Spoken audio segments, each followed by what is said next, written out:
কাইফা হালুকা, কেমন আছো তুমি? ভালো। তুমি কেমন আছো? আমিও ভালো আছি। ওই খেজুর গাছের নিচে এসে দাঁড়াইছি তোমার লগে কথা কনের লিগে। তুমি সেই খেজুর গাছের নিচে খাড়ায় আছো? হ্যাঁ, এই জায়গাটাই আমার ভালো লাগে, শান্তি ঠান্ডা। তোমার এই খেজুর গাছে সূর্য ডুবে নাই? না না, সৌদি আরব না, তার টাইম লাগবে ঢুকতে। তুমি কই আন্দার আন্দার লাগতেছে বিল পারে?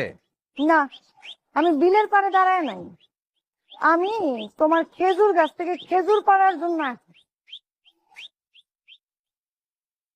তুমি সৌদি আরব কেমন আইলা? লগে দেখি সুমনও। হালুকা কাইফা দুলা ভাই।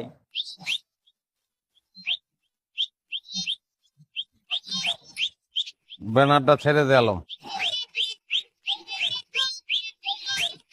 এই জন্য তো কই খেজুর কেন পাকে না।